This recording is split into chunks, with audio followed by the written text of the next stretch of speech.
শিবিরকে দায় দিয়ে গেছে, শিবিরকে দায় দিয়ে গেছে, শিবিরকে দায় দিয়ে গেছে। শিবিরের উপরে দায় দিয়ে দাও।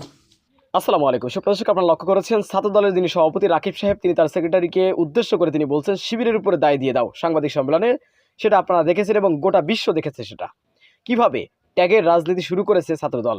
এ সম্পর্কে মশির রহমান তিনি বলেন, ছাত্রলীগ গত 15-16 বছর ধরে এদেশে শিবির এবং ছাত্রদলের উপরে এভাবেই দায় চাপাতো, আর সেই ছাত্রলীগের রাজনীতি শুরু করেছে ছাত্রদল। যদি এভাবে চলতে থাকে তাহলে ছাত্রলীগের যে পরিণতি হয়েছে সেম পরিণতি হবে ছাত্রদলের। সুপ্রদর্শক, এ সম্পর্কে বিস্তারিত কথা বলেছেন মশিউর রহমান, আমরা তার মুখ থেকে বিস্তারিত জেনে আসবো। শিবিরের উপরে দায় দিয়ে দাও। ছাত্রদল সভাপতি রাকিব এই ধরনের একটা বক্তব্য মিডিয়ার সামনে দিয়েছেন। প্রথমত হচ্ছে রাকিবের মিডিয়া সেন্স খুবই কম। রাকিব ভাই আমার বড় ভাই হয়, যদিও আমার থেকে 10 বছরের বড়, এখনো ছাত্র রাজনীতি করেন। রাকিব ভাই বললেন মিডিয়ার সামনে তিনি তার সেক্রেটারি নাসির ভাইকে বললেন যে শিবিরের উপরে দায় দিয়ে দাও। এই বিষয়টা শোনার পরে আসলে আমার এত বেশি কষ্ট লাগছে, এত বেশি হাস্যকর এবং কষ্ট লাগছে। কারণ কি জানেন, আজ থেকে মাত্র এক বছর আগে এই ঢাকা বিশ্ববিদ্যালয় ক্যাম্পাসে ছাত্রলীগ যতবার এই বৈষম্য বিরোধী ছাত্র আন্দোলন বলেন, ছাত্র অধিকার পরিষদ বলেন, বাম সংগঠনগুলো বলেন, বা ছাত্রদের যতগুলো যৌক্তিক আন্দোলন হয়েছে সবগুলো আন্দোলনে ছাত্রলীগ হামলা করেছে। 28শে অক্টোবর বলেন, তার আগে 4 ডিসেম্বর, এর আগে যে আন্দোলনগুলো বিএনপি করেছে, প্রত্যেকটা আন্দোলনে ছাত্রলীগ ক্যাম্পাসে আমাদের উপরে হামলা করেছে, ছাত্র দলের উপরে হামলা করেছে। হামলা করার পরে তারা বলতো যে এই ছাত্র দল ক্যাম্পাসে, ঢাকা বিশ্ববিদ্যালয় ক্যাম্পাসে বহিরাগত নিয়ে প্রবেশ করেছে, যার জন্য সাধারণ শিক্ষার্থীরা ছাত্র দলকে প্রতিহত করেছে। আবারও বলছি, ঠিক এভাবেই বলতো যে সাধারণ শিক্ষার্থীরা, সচেতন শিক্ষার্থীরা ছাত্র দলের সন্ত্রাসীদেরকে প্রতিহত করেছে। অথচ হামলাগুলো করতো ছাত্রলীগ হামলা করতো, কিন্তু বলতো সাধারণ শিক্ষার্থীরা ছাত্র দলের সন্ত্রাসীদেরকে প্রতিহত করেছে, শিবিরের সন্ত্রাসীদেরকে প্রতিহত করেছে, বা আমরা যারা অন্য সংগঠনের ব্যানারে প্রোগ্রাম করতাম তাদেরকে প্রতিহত করেছে সাধারণ শিক্ষার্থীরা। অথচ হামলাগুলো করতো ছাত্রলীগ।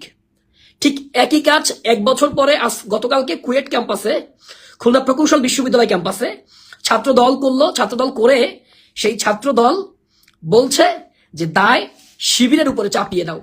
মানে as you sow so you reap, যেমন কর্ম তেমন ফল।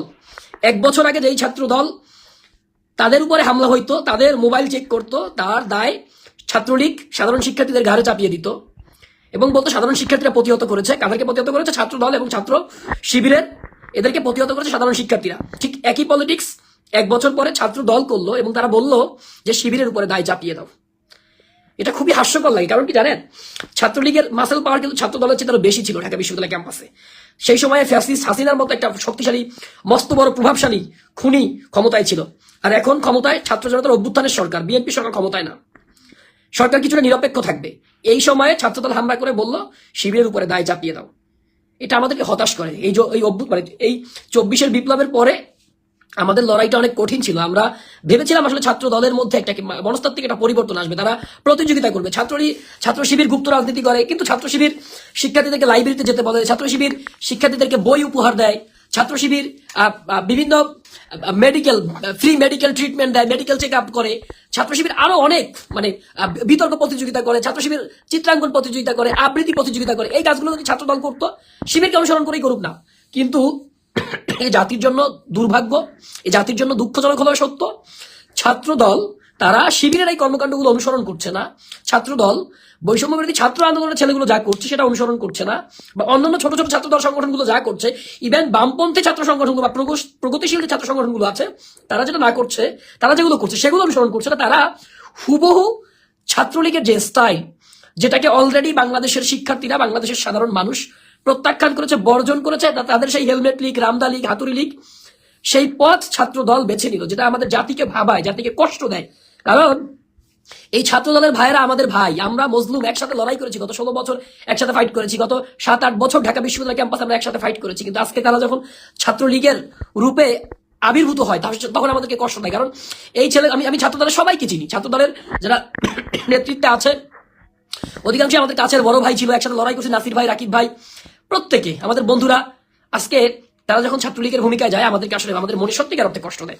কারণ এই ছাত্রদলকে আমরা একটা ভালো সংগঠন হিসেবে দেখতে চেয়েছিলাম, একটা মজলুম সংগঠন হিসেবে। তারা এখন ডাকসু চাইবে, শিক্ষার্থীদের কল্যাণে কাজ করবে, আগামী ডাকসু নির্বাচনে জেতার জন্য ফাইট করবে, কিন্তু সেটা না করে ছাত্রদের মন থেকে যাতে করে দূরে সরে যায়। যেই ছাত্রদল গত 16 বছরে বেগম জিয়ার মুক্তির জন্য একটা দিন সংগ্রাম করতে পারলো না, একটা দিন লড়াই করতে পারলো না, একটা মিছিল করতে পারলো না, সেই ছাত্রদল আজকে, যে শিক্ষার্থীরা আজকে এটা করলো, তাদেরকে আজকে লড়াই করছে। আজকে আমার বন্ধু হাসনাত আব্দুল্লাহকে বলছে গতকালকে কুয়েটের হামলার মাস্টার মাইন্ড নাকি হচ্ছে হাসনাত আব্দুল্লাহ, অথচ হাসনাত আব্দুল্লাহ জাতীয় রাজনৈতিক দল গঠন নিয়ে ব্যস্ত।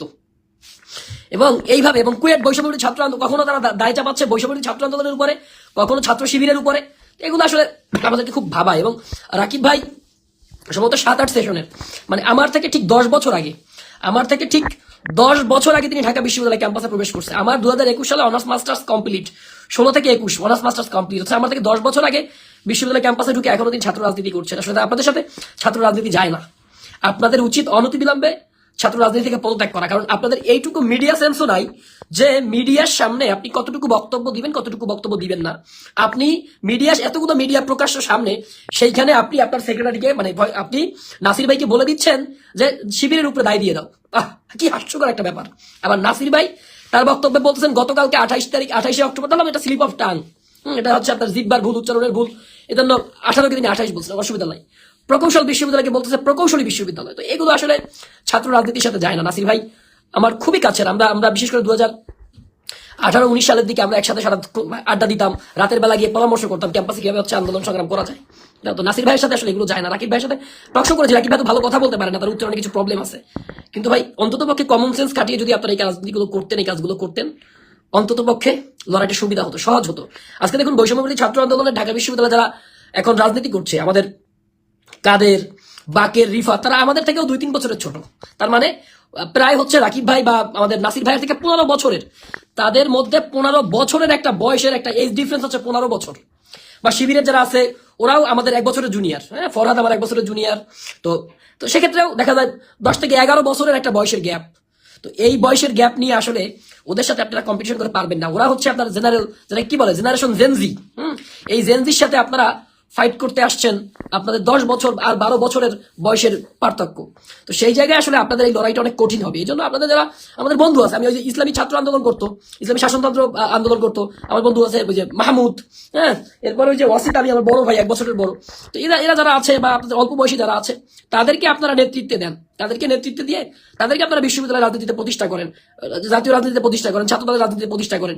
কিন্তু সেটা না করে আপনারা বরঞ্চ আপনার একাডেমিক লাইফ 15 বছরের, যেই অনার্স হচ্ছে ঢাকা বিশ্ববিদ্যালয় 4 বছর, মাস্টার্স 1 বছর, 5 বছরের একাডেমিক লাইফ যখন আপনি 15 বছর টেনে নিয়ে যাবেন, আপনি 12 বছর, 13 বছর, 14 বছর টেনে নিয়ে যাবেন, তখন ছাত্রদের সাথে আপনাদের আসলে মিল হবে না। বা ছাত্রদের যে বক্তব্য বা ছাত্রদের যে ভেতরকার যে বোঝাপড়া, আন্ডারস্ট্যান্ডিং, এটা আপনারা আসলে মিল করতে পারবেন না। কারণ ছাত্রদের চাইতে তাদের চাইতে আপনাদের বয়সের ব্যবধান প্রায় 12 বছর, অর্থাৎ একটা জেনারেশন গ্যাপ।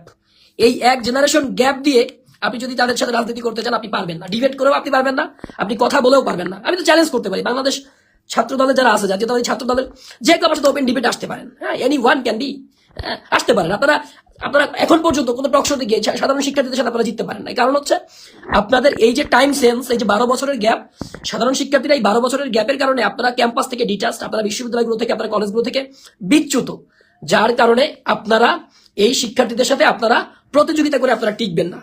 যার কারণে আপনাদেরকে বলতে চাই, আপনাদের উচিত, এবং বিশেষ করে আমার বক্তব্যগুলো বিএনপির প্রচুর লোকজন দেখে, আমি জানি অনেকে গালি দিচ্ছেন, অনেকে করছেন, অনেকে ভালো বলছেন, এটাই শোনা। ইস্যু হচ্ছে জনাব তারেক রহমান সাহেব, তিনি বাংলাদেশের আগামীর ভবিষ্যৎ, তিনিও অনেক সময় আমার বক্তব্য দেখেন, বা যারা বিএনপির নেতৃত্বে আছেন অনেকে আমার বক্তব্য দেখেন, আমি জানি।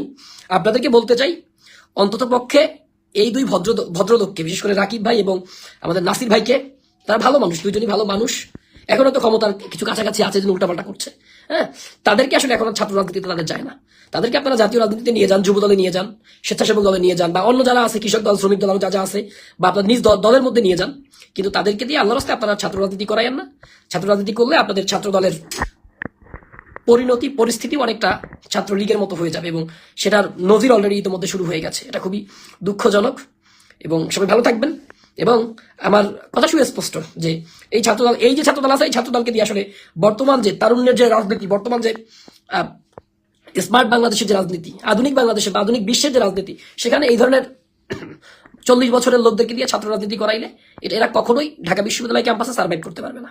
বাংলাদেশে কোনো ক্যাম্পাসে সার্ভাইভ করতে পারবে না। যেভাবে ব্লান্ডার করবে, যেটা বিএনপির জন্য খারাপ, জাতির জন্য খারাপ। কারণ আমরা বিশ্বাস করি আগামী বাংলাদেশে যদি শেখ হাসিনা বা আওয়ামী লীগ ব্যাক করতে চায়, এই বিএনপিকে, এই শিবিরকে, এই ছাত্রদলকে, ছাত্র শিবিরকে, জামাতকে, এই বৈষম্যের ছাত্র আন্দোলনকে, এই জাতীয় নাগরিক কমিটিকে, কিংবা নতুন যে রাজনৈতিক দলগুলো আছে, কিংবা ছাত্র অধিকার পরিষদকে বা গণ অধিকার পরিষদকে একসাথে কাঁধে কাঁধ মিলিয়ে এই হাসিনার বিরুদ্ধে, ফ্যাসিস্টদের বিরুদ্ধে আবারও লড়াই করতে হবে। সুতরাং সেই লড়াইয়ে অবশ্যই এই দলগুলো যোগ্য হতে হবে এবং এই দলগুলোকে ওই ধরনের লিডারশিপ কোয়ালিটি লাগবে। সবাই ভালো থাকবেন। সুপ্রদর্শক, মশিউর রহমানের এই বক্তব্যটি আপনারা কিভাবে দেখছেন অবশ্যই আপনাদের মূল্যবান মন্তব্য কমেন্ট বক্সে জানাবেন। সবসময় সত্য নির্ভেজাল তথ্য পেতে স্বাধীন বাংলা টিভি ইউটিউব চ্যানেলটি সাবস্ক্রাইব করে আমাদের সাথে থাকুন। আসসালামু আলাইকুম রহমতুল্লাহি ওয়া বারাকাতুহু।